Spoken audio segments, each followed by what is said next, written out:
खाश है मेरी जे मेरी इर्ख दी अदालत पर्दे च होए। एक खाश है मेरी इर्ख दी अदालत पर्दे च होए कि जे मेरा गुनाह भी पर्दे च हा ते मेरी सजा भी पर्दे च होए। अगे लिखियो, तेरे खत च इर्ख दी गवाही अज भी है। तेरे खत च इर्ख दी गवाही अज भी है।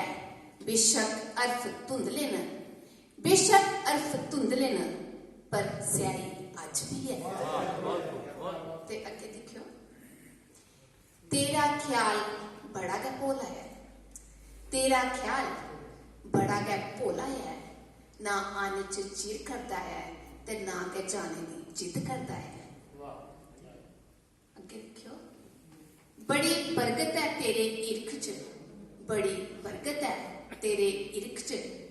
जदू दा होएगा बददा गै जा करता है, जदू दा होएगा बददा गै जा करता है। ते हुण मेरी कविता जिसका सुलेख है काकल। जद भी मैं कोई कविता लिखती तू कानी बनी जांदा हा।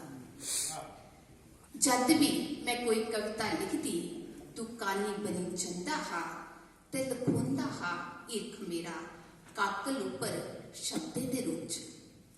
जद भी मैं कोई कविता लिखती तू कानी बनी जांदा हा ते लखोंदा हा इर्ख मेरा काकल उपर शब्दें दे रूप च।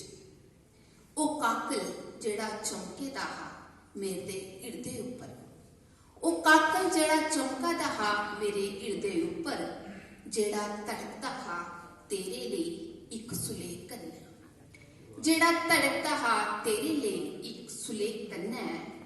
इस काकल गी पता नहीं केड़ा गुंद लगे दा हा, इस काकल गी पता नहीं केड़ा गुंद लगे दा हा, जेड़ा अंधी आए तूफान आए जां मूसलाधार बरखा आए, सोन दी धुप होए जां स्याले दी ठंड होए, कोई फर्क नहीं पौंदा।